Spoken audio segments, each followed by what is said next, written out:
Bueno, entonces empiezo ya. Sí. Sí.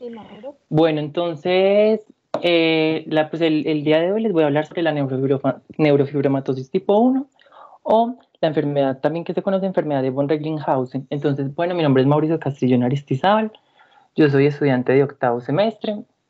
Bueno, entonces, como inicialmente les voy a compartir un caso clínico del cual me gustaría como que sacaran algunos apuntes cada quien, pues, el que le parezca más, lo que le parezca más importante, para más adelante ir viendo pues como la evolución del caso. Entonces, en el caso clínico tenemos un varón de 3 años de edad que es traído a la consulta por presentar manchas en todo el cuerpo. Ese es el motivo de consulta. Los padres refieren que las presenta desde el nacimiento, que desde el nacimiento ya tenía 2 de ellas, pero al pasar el tiempo han aumentado en tamaño y el número de manchas que ha tenido y no ha presentado ningún otro síntoma pues asociado. Al examen físico se evalúan múltiples máculas hiperpigmentadas de color marrón café claro que se distribuyen a lo largo de toda la piel y no se, excepto, o sea, respetan las palmas, las plantas y el cuero cabelludo. Estas máculas presentan bordes irregulares y también tienen diámetros pues muy variables. Entonces, pues esto aquí es como lo que ya han dicho lo de la introducción a las enfermedades huérfanas, entonces me voy a saltar esto como acá, que son como especialmente donde está como la notificación que se ha hecho de enfermedades huérfanas o raras en Colombia desde el 2016 hasta el 2019, donde las dos que más han notificado fue la esclerosis múltiple y el síndrome de Guillain-Barré, y en mi caso, pues la neurofibromatosis ocupó el lugar número 3 con 201 casos reportados en ese periodo de tiempo.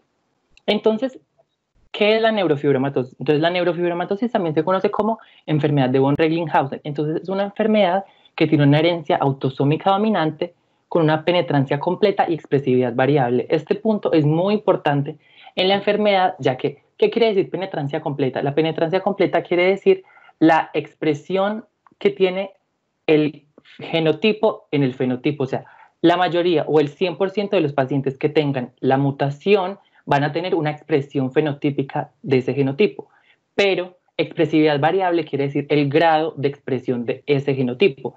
Entonces, o sea, lo voy a decir como más sencillo, o sea, el que tenga la mutación va a presentar algún grado de manifestación clínica, mucho o poquita, eso va a variar de un paciente a otro, pero la mayoría van a presentar, o casi todos van a presentar manifestaciones, y se da por una mutación en el gen NF1 que está ubicado en el cromosoma 17, que traduce para la proteína neurofibromina. Esta proteína neurofibromina lo que se encarga es de regular una vía que se llama la RAS-MAP quinasa, que es una vía que está encargada de la proliferación celular y también diferenciación de la cresta neural. Entonces, cuando esta proteína está alterada, esta vía se va a alterar y va a aumentar su actividad, y por eso la enfermedad tiene un componente multisistémico, porque esta vía actúa en todas las células del cuerpo. Entonces van a aumentar la proliferación celular en cualquier parte del cuerpo, que es incierto y no se puede saber pues cómo va a ser el desarrollo de la enfermedad. Entonces, al ser una enfermedad autosómica dominante, al haber un padre enfermo, la posibilidad de que se presente la enfermedad va a ser del 50% en la descendencia. Sin embargo, lo más común, y en más del 50% de los casos, la persona no tiene antecedentes de neurofibromatosis familiar, sino que simplemente se presenta una mutación de novo que en algunos casos también puede deberse a mosaicismos genéticos del padre que no haga una expresión completa de la enfermedad, y por eso no se puede hacer como el diagnóstico, por así decirlo, definitivo. Entonces, en Colombia se estima que la prevalencia de esta enfermedad es de 1 por cada 3.500 individuos y no tiene una preferencia por el sexo.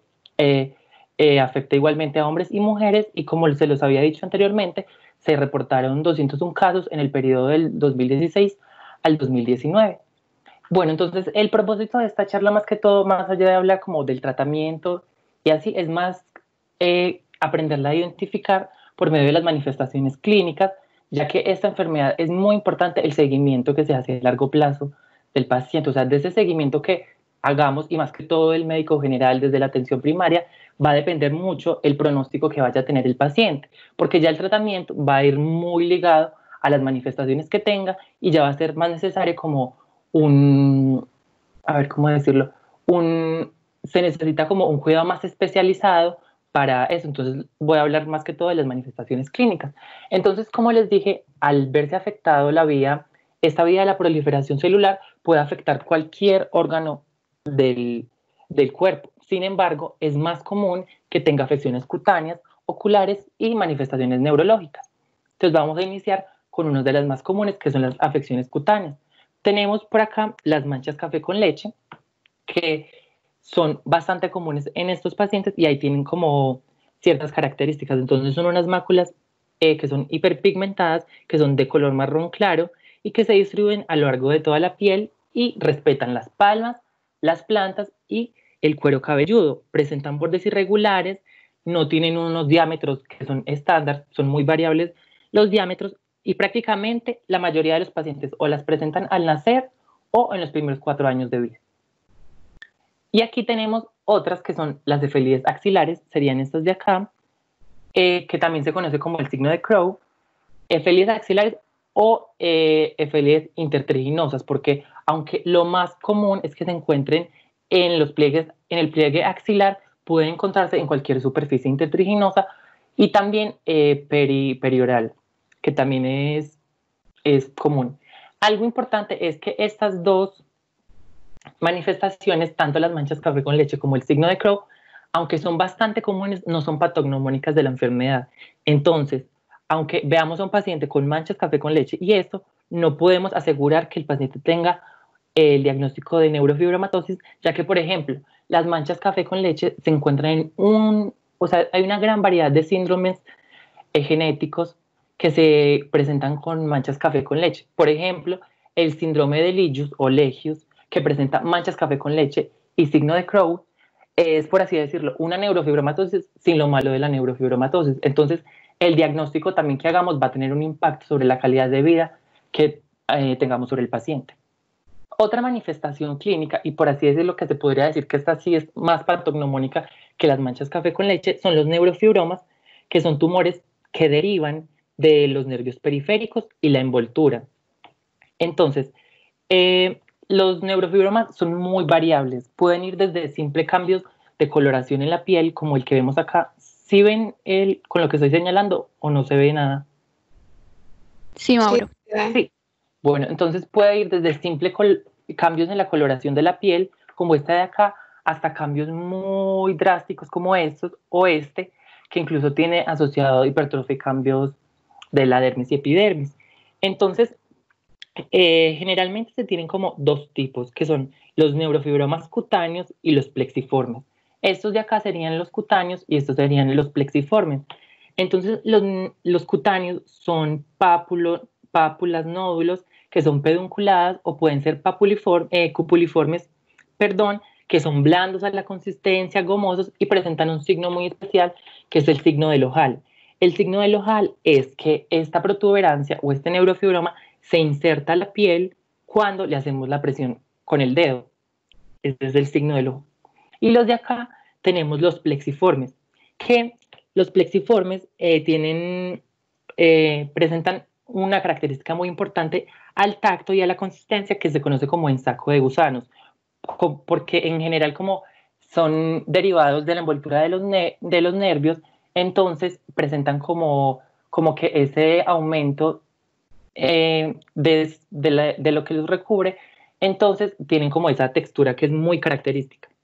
Aparte de eso, los neurofibromas plexiformes, también existe un tipo que es el neurofibroma difuso, que hace parte pues de los plexiformes y que tiene cambios cutáneos específicos como este de acá, que tiene una hipertrofia y un cambio de coloración mucho más visible, como más evidente, que que si no se hace un examen físico muy acucioso no podría, podría verse como simplemente una pérdida o como flacidez en esta zona, pero en cambio sí son muy evidentes los cambios que aparece. Algo muy importante de los neurofibromas es que estos pueden malignizarse y no solo ocurren en la piel, sino que también los nervios al interior del cuerpo pueden generar neurofibromas, incluso intraabdominales.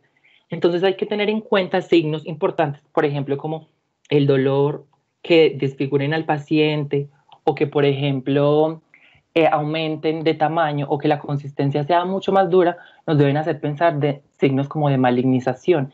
y también pacientes que cursen como con alteraciones gastrointestinales, por ejemplo, signos, por ejemplo, de obstrucción intestinal, náuseas, vómitos, paro de flatos y fecales. También se puede pensar de neurofibromas internos intraabdominales. Bueno, otras manifestaciones que son bastante comunes son los nódulos de Lisch, que son estos que se denominan amartomas del iris, y el glioma óptico. Bueno, entonces, muchas veces en los primeros años de vida no es posible identificar estos nódulos de Lisch a simple vista. Es necesario el examen oftalmológico con lámpara de hendidura. Entonces, aquí viene lo importante del seguimiento. Y en cuanto al glioma óptico, pues aquí es como una exageración de lo que está pasando, porque de forma como es posterior, el tumor hace como una protrusión, una proptosis del globo ocular. Sin embargo, en muchos casos, y la mayoría de los casos son completamente asintomáticos o simplemente comprometen un poco el campo visual. Entonces, es importante en el seguimiento la valoración oftalmológica del paciente, que son muy variables. Y como hemos visto, como tiene es muy variable las presentaciones clínicas y la severidad más que todo pueden variar. Bueno, en cuanto a las manifestaciones neurológicas, la más común y la que más se ve son dificultades en el aprendizaje, que pueden ir, lo más común es que sean leves, no son muy marcadas, incluso muchas veces pueden ser indetectables, pero en algunos pacientes que presentan como ciertas dificultades escolares, se pueden asociar a estos, siempre y cuando se correlacione con las manifestaciones cutáneas, que son como lo más inicial, o sea, que nos puede llevar al diagnóstico inicial y a la sospecha clínica. En cuanto al retraso mental, aunque es una afección que puede ser común, en muy pocos casos, menos del 5%, van a tener afecciones pues, significativas o severas. Los tumores intracraneales pueden ser comunes porque tienen predisposición al estar alterada esta vía a presentar los tumores, especialmente los tumores gliales, y en algunos casos pueden haber convulsiones, pero en sí la más importante son la dificultad en el aprendizaje y la predisposición a los tumores del sistema nervioso central. Incluso pues el glioma óptico, que lo puse en manifestaciones oculares, pero pues hacer una extensión del sistema nervioso central se también considera como en estas manifestaciones pues neurológicas. En cuanto a otras manifestaciones, porque al ser una enfermedad que tiene afección multisistémica, puede tener afecciones musculoesqueléticas, que estas en la mayoría de las veces o van a ser de origen congénito, o sea, desde el nacimiento las va a presentar una macrocefalia o escoliosis. Estas son las más comunes. Sin embargo, también hay alteraciones en los huesos, en las extremidades que tienen deformaciones, que también pueden ser que son más, por así decirlo, más patognomónicas de la enfermedad. También alteraciones endocrinas, como la pubertad precoz, la ginecomastia y las cardiovasculares, que la principal es la hipertensión arterial, que puede ser esencial, primaria, sin evidenciarse ninguna otra causa, o secundaria a feocromocitoma. Bueno, entonces para el diagnóstico de esta enfermedad es muy importante el seguimiento clínico, porque casi ningún paciente en los primeros años en los primeros 3, 4 años de vida va a cumplir los criterios. Entonces, es muy importante el seguimiento casi que hasta los 20 años, porque a los 20 años el 100% de los pacientes, ya cumplen criterios, y más o menos a los 8 años, del 90 al 95, logran cumplir criterios para el diagnóstico. Entonces, tenemos dos formas de hacer el diagnóstico, que es el cumplir 2 o más de los criterios que fueron propuestos en 1987 por el National Institute of Health en Estados Unidos, o también se pueden hacer pruebas genéticas que son muy útiles pues, para el diagnóstico antenatal y también para guiar asesorías genéticas. Sin embargo, en estos pacientes, especialmente la asesoría genética es muy complicada, porque al tener una expresividad tan variable, nosotros no podemos definir qué paciente lo va a afectar muy grave, quién va a tener los tumores en el sistema nervioso central y quién no. Entonces, en este caso, la asesoría genética es muy difícil, pero sí nos puede ayudar, por ejemplo, el diagnóstico genético para en los primeros años de vida hacerlo, o también para determinar si hay componentes familiares que también pueden tener en riesgo, pues, si tiene hermanos o no. Bueno, entonces estos son los criterios que proponen el National Institute of Health para la neurofibromatosis tipo 1, donde se debe cumplir 2 o más. El 1 sería 6 o más manchas café con leche que midan de 5 milímetros en adelante en los prepúberes y mayor de 15 milímetros en los pacientes que son pospúberes. 2 o más neurofibromas de cualquier tipo, o si presenta uno plexiforme, también ya cuenta como parte de ese criterio. El signo de Crohn o efelides axilares, el glioma óptico, 2 o más nódulos de Lisch y lesiones óseas típicas, que están displasias de la alea de los esfenoides, adelgazamiento de las corticales de los huesos largos, que pueden estar o no con pseudoartrosis. Y tener el pariente en primer grado, padre, madre, padres, hermanos o hijos con neurofibromatosis tipo 1. Entonces, para el cumplimiento de esos criterios es muy importante como tener como el timing de las manifestaciones clínicas y cuándo se van a presentar. Entonces, los neurofibromas plexiformes y las manifestaciones esqueléticas, como las que vemos acá, displasias de las alas de los esfenoides, adelgazamiento de las corticales de los huesos o la escoliosis, van a ser congénitas. Entonces, estas se van a presentar desde que el paciente nace. Luego, las manchas café con leche pueden ser congénitas o se van a presentar generalmente en los primeros años de vida del paciente. Las felices axilares y el glioma óptico es más que todo a la hora de la entrada al colegio, la edad escolar, 6 años, 5 años, etc. Y los neurofibromas, que podría decir lo que son el hallazgo patognomónico de la enfermedad, que lo que más nos va a decir, sí, esto sí es neurofibromatosis, esos se presentan más hacia la pubertad. Entonces, como repito y repito, es muy importante el seguimiento del paciente constantemente. Bueno, entonces, aquí está como un algoritmo que se plantea para hacer el seguimiento de los pacientes que se sospechan de una neurofibromatosis. Entonces, tenemos un paciente que se presenta con 6 o más máculas café con leche que miden más de 5 milímetros. Eso ya sería un criterio para neurofibromatosis. Entonces, tenemos que mirar la distribución de esas manchas, porque si esas manchas siguen una distribución especial que se conocen como las líneas de Blaschko, que son unos remanentes embrionarios de la proliferación celular y de la migración celular, se conoce como neurofibromatosis segmental, que está asociada a mosaicismos genéticos. O sea, no todas las células del cuerpo están afectadas o tienen la mutación, solo unas cuantas presentan esa mutación y por eso ciertas áreas del cuerpo presentan esas manchas café con leche. Entonces, si tenemos eso, ya podemos hacer el diagnóstico de neurofibromatosis segmental parcialmente, porque en este caso es necesario hacer el seguimiento para ver que no se desarrollen en otro lugar o que tenga otras manifestaciones asociadas. En caso de que no tenga una localización como típica de una neurofibromatosis segmentaria, tenemos que hacer un tamizaje pues, con radiografías para ver si hay displasia de tibia, si hay estas pues, manifestaciones óseas, osteomusculares que les había dicho, si tiene neurofibromas plexiformes o si tiene el freckling axilar, los nódulos de Lisch o el glioma óptico. En caso de que presente alguno de estos, también se puede hacer el diagnóstico de neurofibromatosis porque estaría cumpliendo 2 de esos criterios. Sin embargo, hay que tener en cuenta que la asociación de máculas café con leche y las efelides axilares se presentan también, como les había mencionado, en el síndrome de Ligius, que es la neurofibromatosis sin lo malo de la neurofibromatosis. No tiene predisposición para tumores gliales, no tiene alteraciones óseas, simplemente son las manifestaciones cutáneas. Sí es cierto que se asocia con cierto grado de dificultad del aprendizaje, pero es muy leve. Muy pocas veces llega a ser severa y no tiene muchos casos descritos que sea severa. Casi siempre solo se circunscribe a las manifestaciones cutáneas.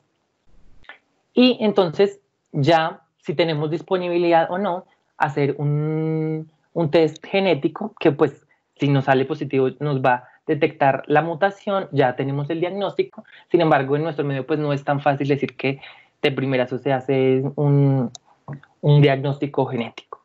Y ya de aquí en adelante lo que importa mucho es el seguimiento anual, que debe ser especialmente, se puede hacer desde atención primaria, pero también acompañado desde oftalmología, porque es importante la detección de los nódulos del Lesch, los amartomas pues, del iris, y identificar si hay o no el glioma óptico, que son manifestaciones importantes.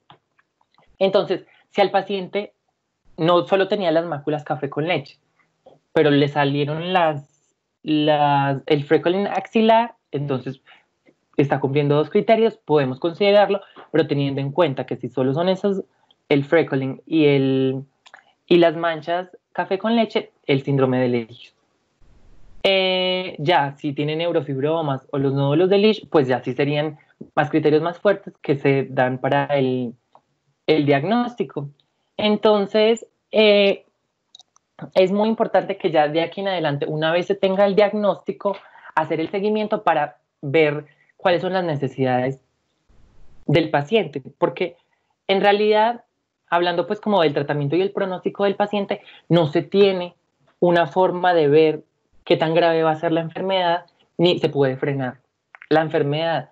Entonces tenemos que ver cómo va a evolucionar. Por ejemplo, aquí vemos cómo los dos pacientes tienen diagnóstico de neurofibromatosis, pero uno, aunque presenta neurofibromas, es mucho más poco y es más, por así decirlo, se puede llevar más fácil que este paciente que compromete completamente la superficie corporal y tiene muchísimo más riesgo de transformación maligna estos neurofibromas, que son más difíciles de evaluar, mientras que acá es más fácil determinar cuál de pronto creció más, cuál duele, cuál se induró o cuál está más, como ha penetrado más. En cambio, aquí es mucho más difícil.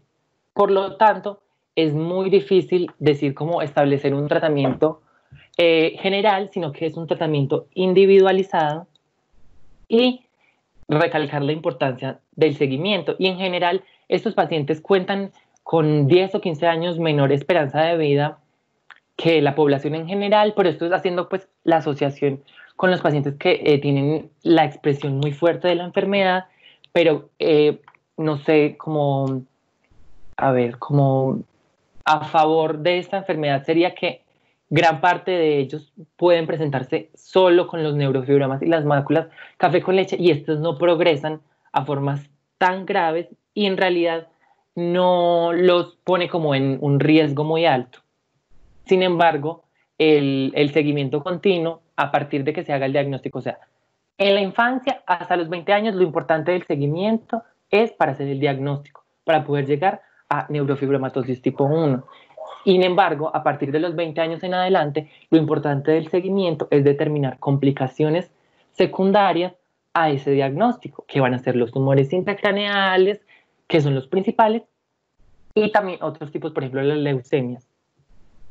Bueno, entonces como puntos claves y importante que me gustaría como que quedaran claros de esta enfermedad, entonces que es una enfermedad autosómica dominante, que a pesar de ser genética, en más del 50% de los casos son mutaciones de novo, así que no necesariamente tiene que ser un paciente que el papá tenga neurofibromatosis, que la mamá haya tenido, sino que en muchos casos se le puede presentar a él de novo, que las características clínicas van desde manchas café con leche, neurofibromas, nódulos de Lesch, efelides axilares y las lesiones óseas, que son muy variables y al afectar una vía de proliferación celular puede afectar cualquier parte del cuerpo.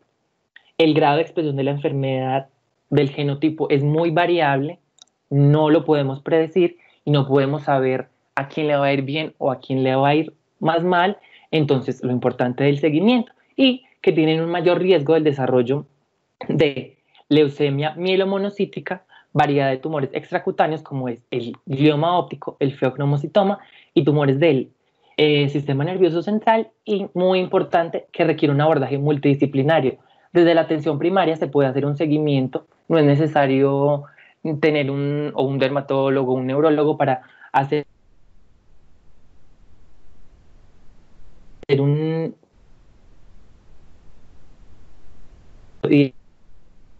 derivarlo porque, por ejemplo, los neurofibromas en caso de malignización o deformidad del paciente se pueden operar, el glioma óptico y ya los manejos pues, que requiera cada uno para pues, los tratamientos específicos.